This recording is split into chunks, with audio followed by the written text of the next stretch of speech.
ele herdou dos pais o gosto pela literatura. É jornalista, formado em Direito e também especialista em jazz. No primeiro bloco do Iluminuras de hoje, eu converso com o escritor Luiz Orlando Carneiro. Luiz Orlando Carneiro nasceu em 30 de outubro de 1938, no Rio de Janeiro. Formou-se em Direito em 1963, mas foi no jornalismo que se encontrou profissionalmente. Hoje atua no Jornal do Brasil, onde escreve sobre os principais assuntos do judiciário. Luiz Orlando, muito obrigada pela sua presença aqui no Iluminuras, que é gravado na Biblioteca Fernando Américo Veiga Damasceno, que fica no Fórum Trabalhista de Brasília. Em primeiro lugar, muito obrigado. Eu que agradeço ter sido convidado. É um prazer nosso. Você se formou em Direito, mas seguiu aí pelo jornalismo. Bom, meu pai era juiz, mas também era literato. Ele era filólogo, era professor de latim.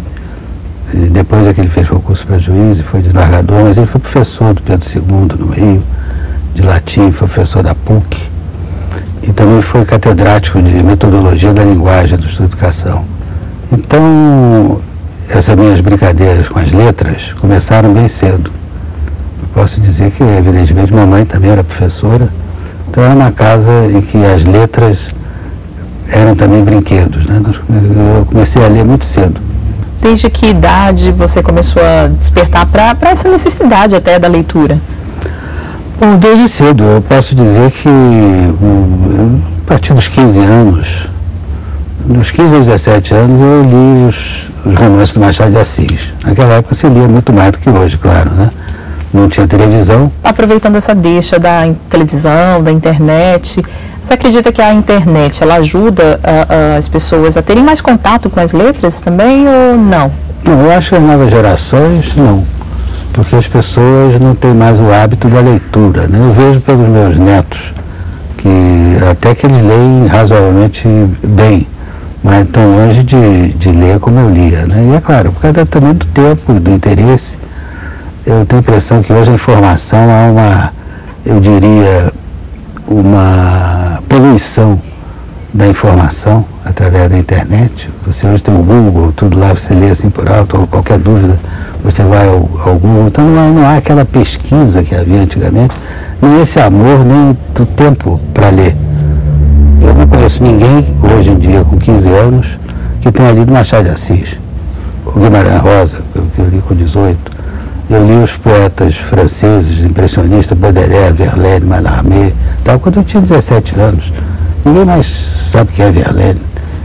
Então eu acho que quer dizer, muita gente que ainda lê, mas é uma minoria. A minoria qualificada de leitores hoje é muito pequena. E acho que a internet tem a ver com isso. A gente vai em qualquer lugar, qualquer restaurante, estão os garotos com aquela coisinha assim, lendo coisa assim rapidamente, trocando informações. A pessoa não tem tempo de ler um livro, né? Gasta-se muito tempo, né? Agora, interessante que o jornal para o qual o senhor escreve, ele fez essa transição também para a internet. Exato, os jornais estão indo daqui a 10 anos, eu acredito que não vai ter mais jornal impresso, né? Agora, uma forma de recuperar aí esse contato com os autores seria, inclusive, ler o seu livro, né? Entrevistas Imaginárias. Porque aqui você traz um diálogo aí com autores clássicos. Como que foi que surgiu essa ideia? Bom, essa ideia tem muito a ver com jornalismo também, né? Porque eu fiz Direito, mas naquela época que eu me formei em Direito, eu gostava de escrever, gostava de jornalismo e não havia nem faculdade de jornalismo, estavam começando.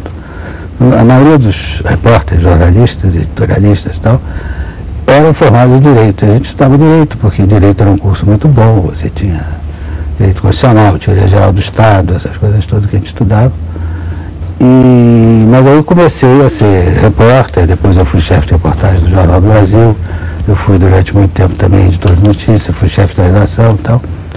E sempre colaborei também, não só no jornalismo do dia a dia, você conhece Hot News, mas também eu escrevia para o Caderno B, para o Caderno de Livros, etc. E como esse livro, ele partiu disso. Você me permite que eu leia aqui uma nota que eu fiz explicando o livro? Diz assim: nestas entrevistas imaginárias, que é o título do livro, as perguntas são posteriores à resposta, no seguinte sentido: Essas respostas que estão aí em forma de entrevista foram colhidas nas obras de 13 escritores, dos quais 10 poetas e 10 não poetas, naquele tempo, exatamente eu digo aqui, que li e reli naqueles tempos em que muitos leitores ávidos como eu sublinhavam frases ou trechos que consideravam particularmente memoráveis. Quer dizer, a gente lia o livro e anotava com umas coisas interessantes. Então, nessas entrevistas, guardadas de devidas proporções, é claro, eu procurei fazer mais ou menos o ritmo das entrevistas, o tipo de entrevista, uma série famosa, foi feita na década de 60, 70 pela Paris Review. Paris Review era uma revista de poesia que se editava na França. O editor era o Sadruddin Khan, que era filho do Aga Khan, que era um intelectual.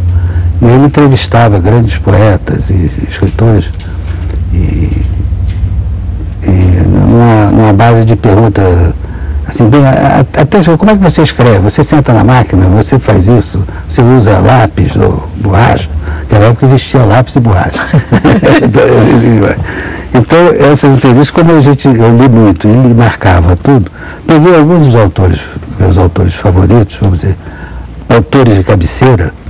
Seriam quais, por exemplo? São os que estão aqui, que eu diria. Eu fiz entrevista com 13. Carlos Maria Andrade, Mário de Andrade, Mr. Hugh Ogden, que é um poeta inglês, americano inglês, Manuel Bandeira, Jorge Luiz Borges, que é um grande poeta de cabeceira, Mário de Sá Carneiro, que foi um poeta português, Chesterton, que foi um filósofo inglês, Ernest Hemingway, Cecília Meirelles e Murilo Mendes, poetas brasileiros também, Fernando Pessoa, grande poeta da língua, Guimarães Rosa e o Augusto Frederico Schmidt. Desses 13, quem que você destacaria, se é possível? Não, eu destaco todos, porque, quer dizer, eu não fiz assim, vou fazer de todos. Eu, por acaso, fui fazendo. Aí depois parei, só eu comecei a fazer em 1970, por aí. Aí deixei de lado, depois eu fiz arrumando biblioteca, né, arrumando livros, arrumando coisas que eu tinha. Eu achei alguma dessas coisas. Umas 2 dessas entrevistas eu publiquei no Jornal do Brasil. Uma quando o Borges morreu, o Jorge Luiz Borges.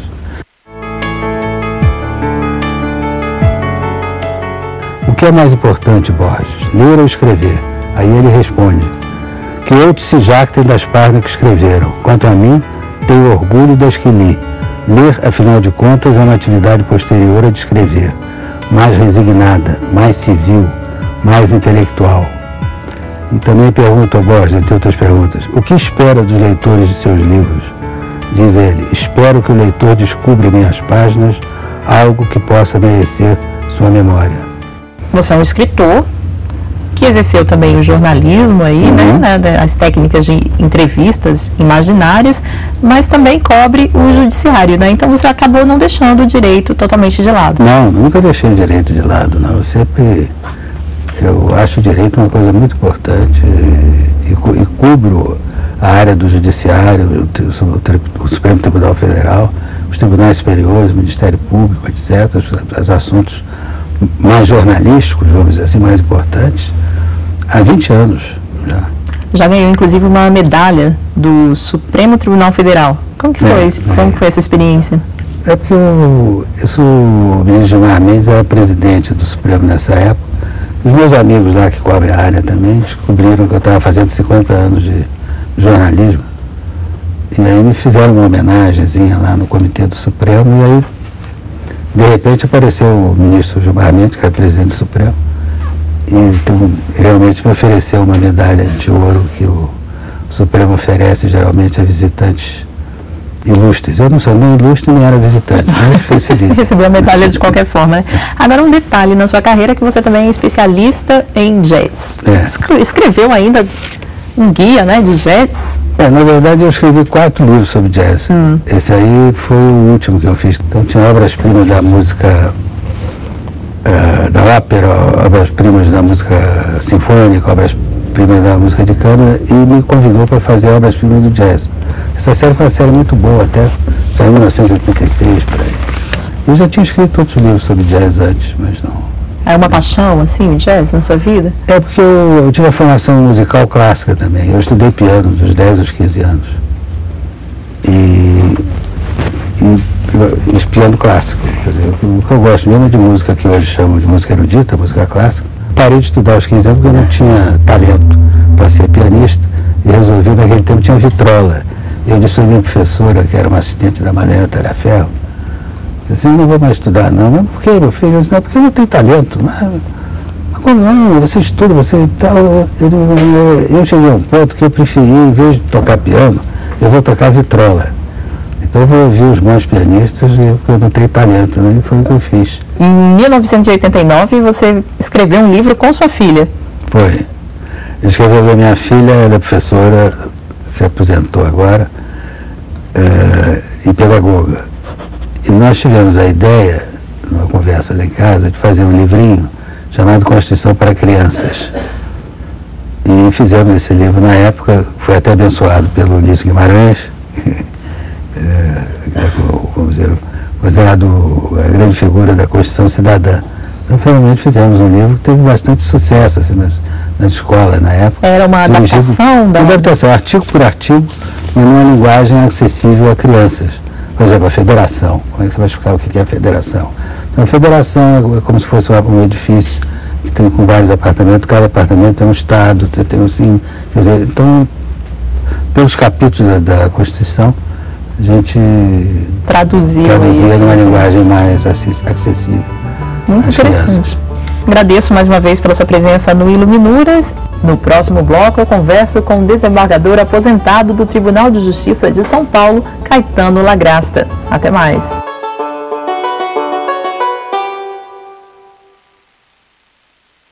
Um amante do direito e também de autores como Proust, Kafka e Carlos Drummond de Andrade. Eu converso agora com o desembargador aposentado do Tribunal de Justiça de São Paulo, Caetano Lagrasta. Caetano, o senhor costuma dizer que o direito que o escolheu, como que foi isso? Eu queria fazer diplomacia. Naquela época, era obrigatório fazer o Instituto Rio Branco do Rio de Janeiro. Eu não tinha dinheiro. Meu pai também não tinha. Eu acabei me aproximando do direito porque assim, chega perto da diplomacia e depois prossegui na carreira e deu no que deu. Né? Então eu não fui escolher a profissão, eu fui escolhido por ela. Por isso que eu disse na nossa entrevista isso. Né? Agora, são vários anos de profissão e o senhor inclusive está aposentado, né? Foi uma escolha certa? Foi. 38 anos de magistratura. E agora em março faria 50 de serviço público. Então eu acho que prestei um serviço bastante razoável dentro do que é a morosidade da justiça. Foi um serviço razoável e eu deixei a minha cadeira absolutamente zerada, o que em São Paulo é muito difícil.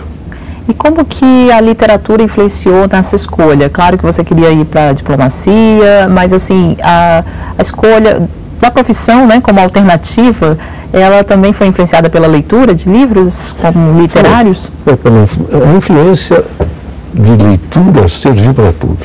Serviu para a carreira de magistrado e serviu muito para essas tentativas literárias. Né? Eu lembro que lá pelos anos 50, 60, comecinho dos 60, eu escrevi um conto curto e mandei para uma revista muito boa do Rio de Janeiro que chamava Leitura. E foi publicado. Então eu achei que já era um grande autor. E comecei a escrever. Não parei, escrevo até hoje, diário, escrevo o que é possível. E consegui fazer 3 livros de poemas. Um deles, inclusive, eu lancei num circo, o que é uma coisa não muito formal. E também isso foi influenciando a literatura através da leitura. Acaba lendo livros e escrevendo também, né? Um deles aqui, em 1968, e outras histórias. De que se trata o livro? Os livros são contos escritos mais ou menos entre os anos 60 e 70, que foi o auge da repressão no país. Aí tem não um conteúdo ideológico. É evidente que tem um conteúdo que não é de direita, podemos dizer assim, mas não tem um conteúdo ideológico. Ele tem um conteúdo da aflição, da angústia, que sentíamos, né? Enquanto corríamos das balas, a gente foi escrevendo alguma coisa. E tivemos sorte de não cair diretamente no terror, mas era a vontade de denunciar as coisas. Tanto que esse livro, desde aquela época, eu escrevo, reescrevo, apresento para uma editora, apresento para outra, ninguém publica. Não sei se uma de esquerda não quer, ou de direita também não quer. E finalmente, com o Le Calmont, eu consegui publicar. Você acredita que as injustiças sociais podem ser vistas na literatura? Elas são vistas, né? Pelo menos na minha. Eu basicamente batalhava contra a injustiça, como eu fiz a vida inteira nas sentenças e nos acordos, né? Eu procurei, como todo juiz ou todo lidador do direito, eu procurei ser justo, se conseguia ou não, mas sempre fui uma pessoa que lutou contra a injustiça. Esse interesse pela leitura começou por influência dos seus pais, né, inclusive? Meu pai tinha uma pequena biblioteca, não era misteriosa, mas era uma pequena biblioteca, e era um armário. E conforme a gente vai indo, você consegue, no colégio, no ginásio, os amigos falam, você já leu tal coisa? Aí você fala, não li. Aí você passa vergonha. Tá? E o primeiro livro mesmo que eu li foi o Luiz Azevedo, Cortiço, que é uma denúncia social muito bonita. Depois eu passei para outras leituras, mas a primeira leitura estrangeira foi o Garcia Lorca com Dona Rosita Solteiro, que é uma peça de teatro, e outros vieram. Né? Os três mais marcantes, assim, voltando um pouco à juventude, né?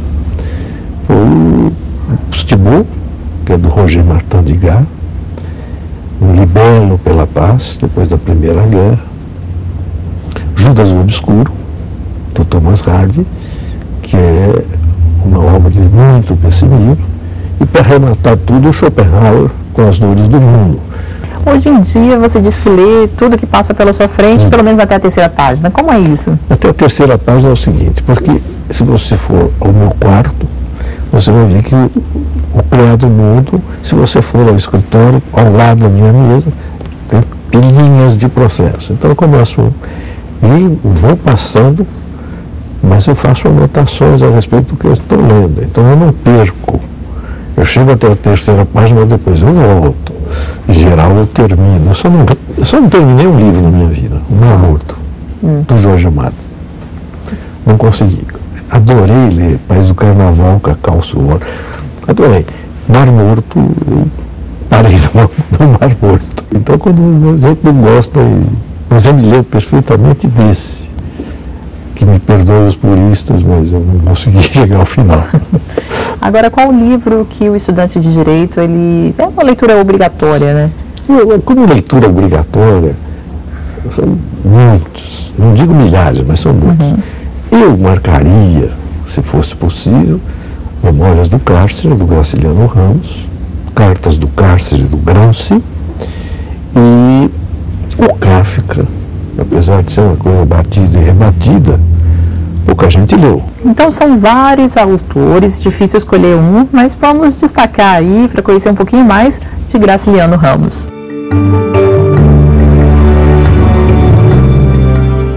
Graciliano Ramos é o primogênito de 16 filhos. Viveu os primeiros anos em diversas cidades do Nordeste brasileiro. Depois, seguiu para o Rio de Janeiro, onde passou um tempo trabalhando como jornalista. Escreveu seus textos em vários jornais e revistas, chegando a dirigir alguns deles. Casou-se 2 vezes, teve 8 filhos e também foi político. Foi preso durante o regime de Getúlio Vargas e publicou em seguida o livro Memórias do Cárcere. Entre as obras mais importantes de Graciliano Ramos estão Vidas Secas e Infância, seu livro autobiográfico, onde se refere aos seus pais como um homem sério de fala tremenda e uma senhora com olhos maus que, em momentos de cólera, se inflamavam com um brilho de loucura. Escritor, roteirista de cinema, fotógrafo, conta um pouquinho dessas experiências. Esse momento do cinema na minha vida também depende dos amigos que você tem, né? Os amigos de boteco são muito agradáveis para tudo, inclusive para levar você para trás das câmeras, para diante das câmeras. Isso foi muito legal, eu achei muito legal. Fiz um roteiro para curta-metragem, fiz um roteiro para longa-metragem, com autoria sempre. Depois eu fui ator num filme sobre Álvares de Azevedo, que é uma história engraçadíssima, não sei se dá tempo de contar, posso contar? Não? Pode. Minha mãe estava na cozinha e ouviu, passando, acho que na TV Cultura, falou, esse cara é meu filho. Chegou lá, era um sujeito com um chapelão, assim, uma capa. Eu era o demônio no filme do Álvares de Azevedo. E talvez tenha encarnado um pouco. Mas ela falou, imagina, meu filho, eu já tinha passado no concurso para juiz. Falei, imagina. Nós estávamos filmando em Iguape e ela nunca acreditou. Depois eu também não consegui ver o filme. Fiz um comentário musical sobre a imigração italiana em São Caetano do Sul, para Tânia Savieto, que foi uma ótima cineasta de curtas-metragens, ele faleceu rapidamente, mas depois faleceu o Aloysio Gaulino esse ano ainda, que era um diretor de fotografia maravilhoso. Então essas pessoas é que levaram para essa experiência. É uma experiência muito boa, muito interessante. A partir de um pedido para fazer um roteiro, que eu achei considerável fazer um roteiro sobre a justiça, eu acabei escrevendo um livro que está inédito, um livro de fotografias sobre os hospícios que recolhem os, vamos dizer, condenados a cumprir medida de segurança. Ele é absolvido, mas acaba ficando condenado às vezes de uma pena perpétua. Né? Então visitei os hospícios, fiz as fotos, e é uma experiência muito legal. Agora, o livro está inédito? Está inédito porque ninguém quis ainda, né? Também não saio correndo atrás. Agora talvez eu tenha mais tempo e faça uma edição, mas uma edição com fotografia, com cores, isso custa muito caro. Talvez a Petrobras, ela me ouvir e tal. Mas tem que ser um financiamento, não adianta, né? Essas coisas que às vezes você tolhe as carreiras, né? A gente ia ser diretor de cinema, acabou vendendo pastel, né? Essas coisas. São coisas muito complicadas, você acabar tendo sorte. Como eu tive agora, né? Com 70 anos, eu tive sorte de publicar um livro. Eu acho uma sorte enorme. Depois eu aqui, né? Puxa. Tá certo. Caetano, muito obrigado pela sua presença aqui no Iluminuras. Obrigado a vocês. Essa é uma oportunidade para mim ímpar, porque é a primeira entrevista literária, vamos dizer assim. E que vem a próxima. Quando eu lançar o livro, eu já mando para você. Tá certo, então, combinado. E o Iluminuras fica por aqui, mas você pode rever os programas no site da TV Justiça. Acesse www.tvjustiça.jus.br. E na semana que vem, você já sabe, temos um encontro marcado com o direito e a literatura. Até mais!